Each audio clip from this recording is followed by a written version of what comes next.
Hello friends, back again after a little hiatus.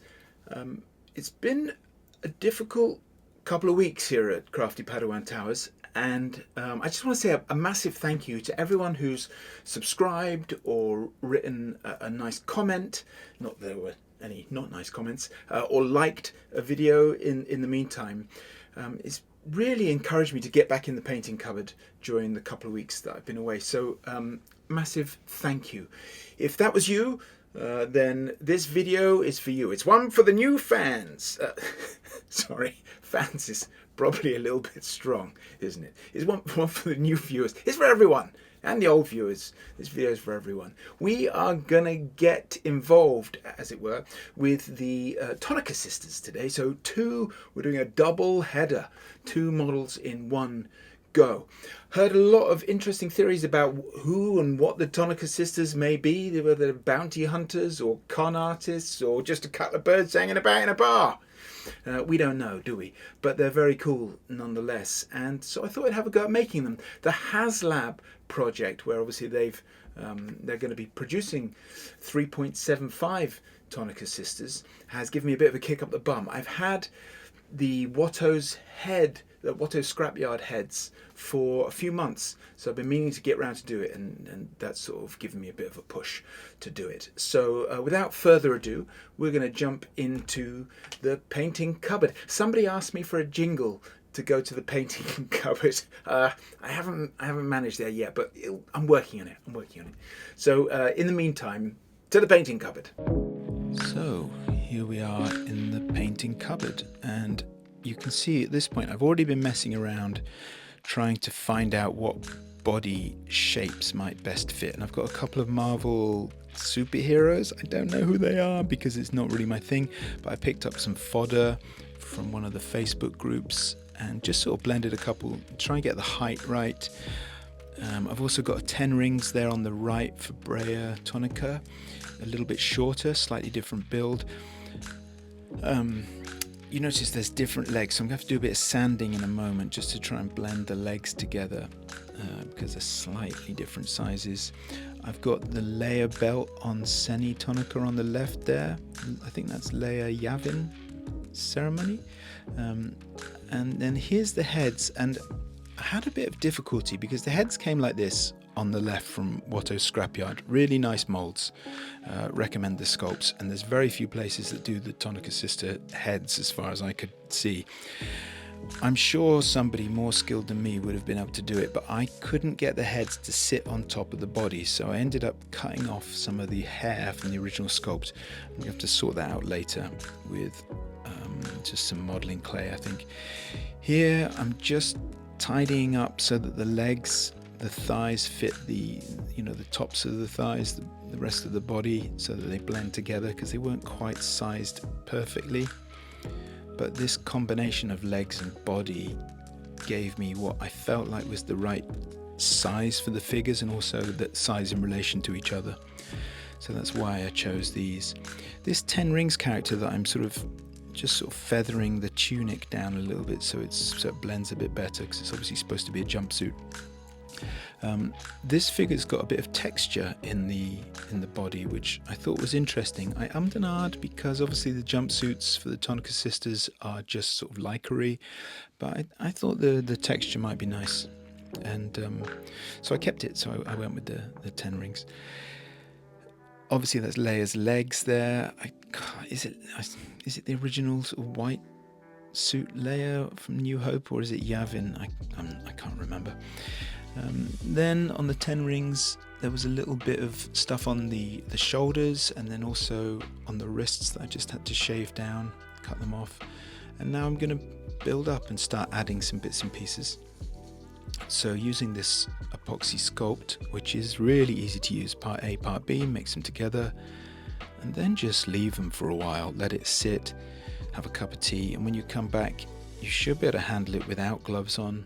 It doesn't seem to be an irritant at that point. A little bit of water handy. You don't have to have dirty water, by the way, like I've got here, dirty boy. It's a bit grim, isn't it? I think it's just painting water. And then you just want to smooth it down. And I find the best way to make clothing is just pay attention to the edge. So I'm just doing the neckline and then smoothing it down. It's actually pretty simple. You'll see a similar process on the boots for Sergii Tonnika in a bit. And then filling in holes on the body, just on the back of the superhero figure. The superhero figure actually had massive bust, and I had to sand it down because, you know, those Marvel figures are just, you know, they're not in keeping with Star Wars. They're sort of hyper realistic. Is that what they are? They're exaggerated. So I had to sand the breasts down to make them, they're still, you know, probably a bit big, but I did that off camera. It's one of the first things my mother taught me. She said, Crafty, she used my YouTube name even before YouTube. She was a visionary like that. She said, Crafty, if you're going to sand down a woman's breasts, please do it. Don't do it on camera. Do it in the privacy of a darkened room. So I did that previously. Here's the business going on with the boots. So just make a tiny little thin sausage, wrap it round where the edge of the boot would be, and then just blend down with water. I first tried this making a Captain Antilles, you know, from the Tantive 4, is that right? Tantive 4, you know, the ship that gets captured right at the start of New Hope.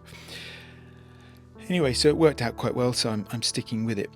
Next, a couple of other things we had to make was those wrist things. Again, little sausage, roll it round, and they're like, not gauntlets, but they're like a sort of, like a wrist piece that doesn't turn into gloves, but it's a bit raised. So I make the shape and then just blend it in again. And then it's all about making the edge, I think, here. So once it's blended with water, I'm just cutting away to give the shape of that wrist gauntlety piece, which is slightly angled, and then giving it a clean line with the knife. If the line gets too clean, then just blend it down with a finger, no problem. And that was all straightforward. I had to do that on all 4 arms, of course. I'm not showing all the repetition because this video's long enough as it is, frankly. And then around the neck, you'll see on the left there that the Tonnika sisters have got this sort of, I don't know, like a sort of 70s bib thing going on. Again, so just sort of shaping that, making a nice edge. And then actually where the color changes, I made a little mark, not here, but in a moment. I made a little sort of indentation, and that was really helpful for the painting actually, so it guided the painting later on. So again, just making a nice clean edge for that sort of bib bit. I'm sure there's a proper name for that, and there we go, there's that little marking. I did the same thing on Breya as well, and once that was done, I kind of had the rough shapes then for the figures. I tried to go straight to green and blue, which was a mistake, so I went back and then had to do a primer. So I primed in black, then went over in a blue. I put the colours up, so the blue here was like a metallic blue that I used for Breya, the shorter of the 2 sisters. And I used a really dark green, and on top of the black it was really dark. I think if I was to do it again, I'd probably undercoat with a grey. It's just so that the green had a little bit more life to it, but it's okay. I think it's probably fairly close to the sort of screen colour. Yeah, so you can see there's the green on the limbs. Yeah, so just giving everything a sort of nice even coat. Try not to spray it too heavy, of course, with the airbrush. Remembered the name of it this time. And once that was done, on then to giving a little sort of more metallic coat.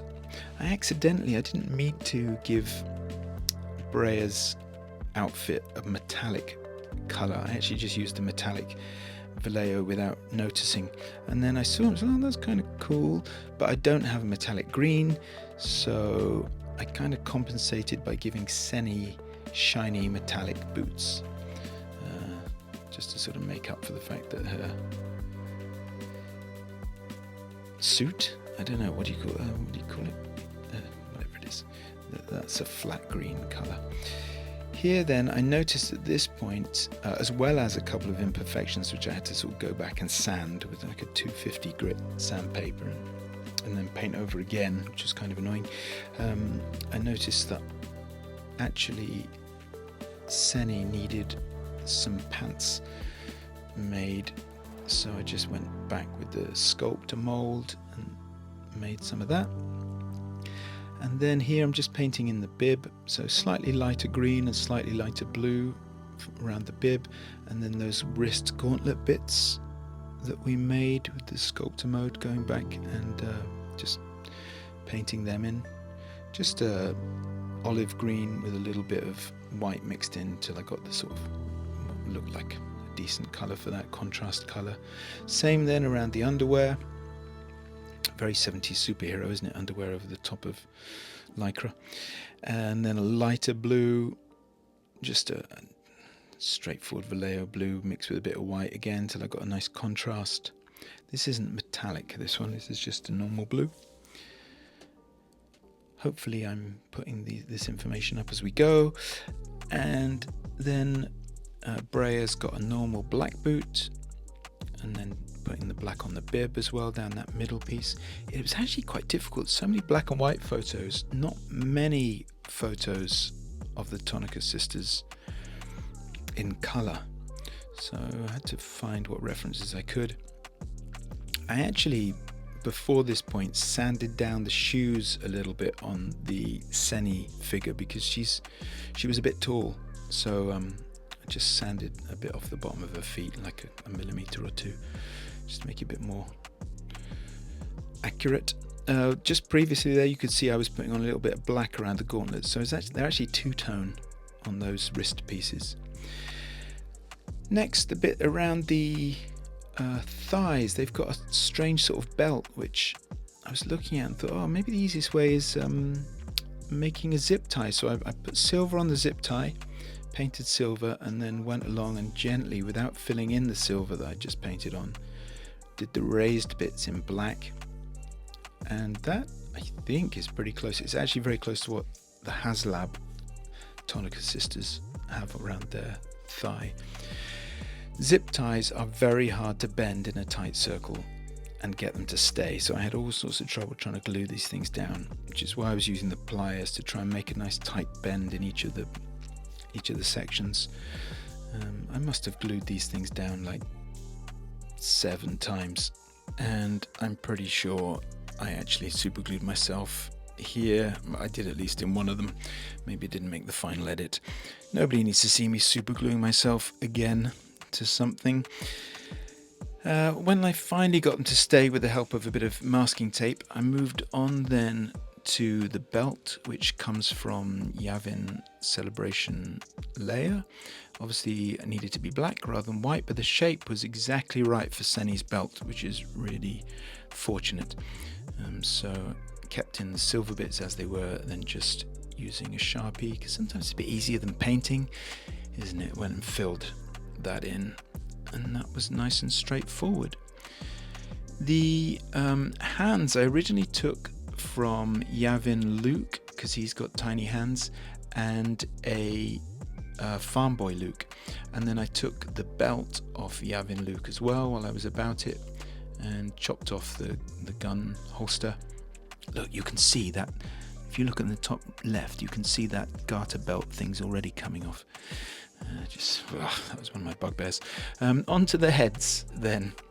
For the heads, I followed the tutorial by Scale War Machines that I also followed when I was painting the Sebastian Shaw Anakin Force Spirit head, and I think I got a bit closer this time, so I was able to be a bit lighter with the paint. So the trick is, and each time after I was painting the heads, I painted the nearly said the head stump, but the neck, that's what we call those things, isn't it? The neck. So as I was using these colours, I was just using them very lightly so that the shade and the highlight of the black and the white would still come through. In the Scale War Machines video, they talk about thinking about it as like a glaze. So each layer is just a sort of translucent glaze that you're laying down over the previous one. And that was a really helpful thought. So rather than thinking about painting the face, I was really just trying to sort of tint it each time I put some colour on. And then here, obviously around the eyes, normally I'd go with red around the eyes, but because the Tonnika sisters obviously have so much eyeliner, we're going straight with the black for that sort of cool goth feel. It's nice and heavy around the eyes. And now adding a little bit of brown into the mix, so brown and black, just to sort of dab in. Need a bit more black there, Marcus, there we go. And just to dab in to make the pupil, and getting that in the right place seems to be kind of key. I think I've been fairly lucky with that so far, so nobody's looked cross-eyed yet. But I was a bit heavy-handed in applying it and had to go back and add in a bit more of the white of the eye and then go again. I think I went around that particular house 2 or 3 times. But we got there in the end, you know, it's a process. And now I'm just starting, I think, here to add in a little bit of flesh tone over the top. So each time really thinking about it as just thin sort of glaze on top, just layering up the colour, which I think ends up giving quite a nice, I don't know, natural, is that, I don't know if that's quite the right description, but it gives a nice skin tone and there's some nice variation in there. And yeah, it's slow work, but I think when you know what you're doing, like the Scale War Machine guys, then it will be quicker. But obviously, you know, I'm probably taking 3 coats, where a more experienced person can probably get the colour down in one sort of thin mix, because I'm going back and correcting. But I will persevere with this because I like it as a way of painting the heads. So at this point, they are kind of peaky. They're a bit too goth, a bit too ghoulish. So I'm starting to add just a little bit of colour. So just around the nostrils there, bringing in a bit of the warmer colour for the face tone. Still lots of water, and that's again what I'm doing here. So it was only when I really started to put in just a touch of red, like a really sort of watery glaze of red, that I think for me the face started to come alive a bit, and they stopped looking like, you know, stopped looking vampirific and started to look a bit like live skin. So yeah, this was quite an enjoyable part of the process. Backwards and forwards between Seni and Brea, and switching backwards and forwards each time, and using the hairdryer just to speed the process along. Obviously, I wasn't too worried about getting paint on the hair because I've yet to sculpt that, which is the bit that comes next. So just thinking about protecting the body, obviously, with this masking tape, and just sort of planning out what the sculpt might look like. As I looked at this, I thought, oh, the hair's still a little bit long, so just trimming off some bits, just taking the sculpt a bit shorter, checking it and taking a little bit more off and a little bit more off. And I really just wanted enough to build with and to build the hair out that would then sort of naturally look like it's falling over the shoulders. So I didn't want to start the hair flaring out too late because it would look weird, but also I needed a bit of sculpt to build off. And that's about where I went for, I think. So covering up with a little bit of cling film just to stop the sculpting clay sticking again. Taped over the face of the 2 figures because I didn't want to mess it up, having just taken a while to paint it. Part A, part B, you know how this works by now. Mix them together, leave them a bit, and then I'm just sort of building a rough shape, and it was at this point I thought this thing is not going to work, because frankly it looked terrible, and it was a little bit, I started to doubt myself at this point, but keep persevering. It's the nice thing about working with clay, is you just sort of keep going until you get something that is vaguely in the right area, and then smoothing it down with wet fingers. So get the shape, smooth it down, and the same again on the Breyer figure. They both have similar sort of shapes of hair, not exactly the same, but similar. And then it was looking a bit like dog ears. That was my big worry. But I wanted it to have a bit of a feel, so I was going to plan to put some hair over the top to make some hair, like the dreads or whatever they are, the braids. But I wanted it to have hair texture underneath, so I found the best way was perhaps with this very expensive paper clip, just marking in some hairlines. Did that on both and left that to dry. And at that point, I could reveal the figure again, which was nice, and see how that looked. And this was the point where I started to think, maybe this might work after all. And then I wanted to put in place, well, actually I broke it. That's what happened next. Look, you can see. So I had to super glue that little bit back on. And then I wanted to make these individual braids, and I had an idea to use cotton thread, because the braids on the sculpt are really nice. They've got real detail in them, and I didn't then just want to have splodged braids, but I thought if I made cotton and I folded it over 8 times here, and then I added another piece to make 3 more layers, because I figured like 11 was about the magic number to match the width of the braid in the sculpt.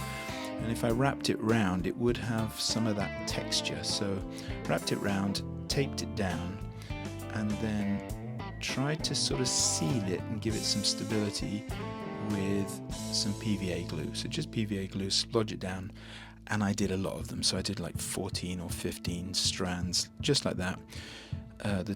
The brushes are under there so it doesn't stick to the cardboard, basically to lift it off the cardboard. Then I cut a piece off and sort of took a look at it, and it looked about right. And before I started sticking those down, and just while they were finishing drying, I just took a little bit more off the sculpt, because again it was still looking a bit like dog ears.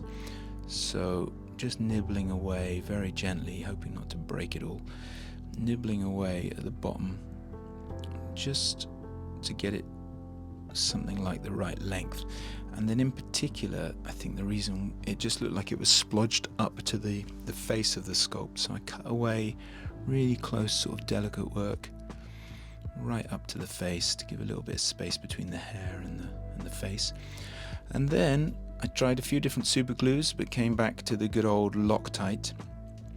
So just laying a bit of Loctite on, then placing the strand on top of that. I glued myself to the head several times. When will I learn? Not today. And just bit by bit, I got a bit better. This was fiddly at the beginning, but I got quicker at it as I went, thankfully, or it would have taken a week. And then it ended up looking a bit like this. So I just tried to put them where I felt was following on from the original sculpt, and also put a few new ones in as well, and obviously did both heads at the same time. And now just painting it that lovely goth black, just with some Vallejo primer, so fairly thick, but just so the texture still comes through. Ooh, notice that little bit of hair that sort of dangles down, that braid across the forehead. On one of the photos, I thought I was being really clever, because in one of the photos from the set, Senni has it, so I thought, oh yeah, I'll do that, put a spare bit down, faffed around and did that, and then realised I put it on the wrong head, put it on Breyer instead of Senni. Hey ho, but still quite like it. It's a nice-ish touch. And then just filling all the bits in, and when it was all painted, I waited till the head was on before I trimmed before I did the final sort of haircut, if you like, trimming the braids. Back to the belt, just tidying up the belt a little bit, and I actually went back in with a silver pen on Breyer's belt. Here I got a little bit of black on the face sculpt, just in a couple of places, so I'm just tidying up with a bit of skin colour again, and then I actually ended up putting a couple of braids in there just to cover up where it was a little messy just in the cheek, but it was fine. Yeah, just a few touch-ups, tidying up, a couple of touch-ups here and there of the blue around the bib. I actually changed the hands out, so I noticed the Luke Yavin hands were too big, so I used an Endor layer for nice small hands. And that, barring a few last touch-ups just here and there, oh, excuse me, is pretty much it, I think. Put the heads back on, and yeah, good to go.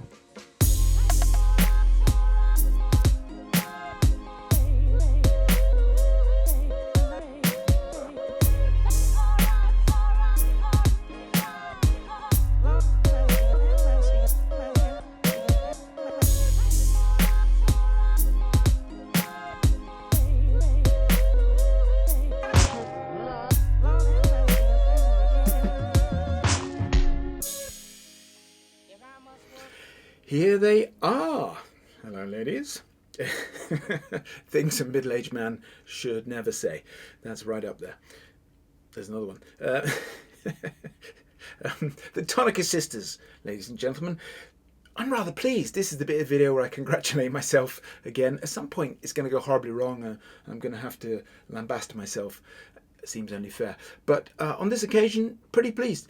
I'm most pleased with the hair, because I had no plan. When I chopped off the sculpt originally, I had no idea how I was going to make that work, and I think it's come through rather well. If you have other ideas about how to create hair, let me know. I'd be interested in adding some other techniques. Also quite pleased with this band around the thigh from the zip tie. That was kind of cool, I think. So yeah, pretty pleased. These are going to make some nice deep cut additions to the Mos Eisley bar. I think when I get that organised, it's not quite ready yet to show. So I'll show it in a couple of weeks. If anyone's interested in seeing that, I'll do a little collection tour video or some such. In the meantime, the next video is on the way. I started out building something quite small. It's got bigger and it's got bigger, and now it's too big to go on a shelf. So I'm going to try and wrestle that back into some sort of manageable size. So the next video should be maybe a week and a half away. So hit the subscribe button to make sure that you don't miss that. Please, go on, just knock it. Do it. Do it now. Thanks very much. I'll see you next time. Come on. Do it. Do it! Do it now!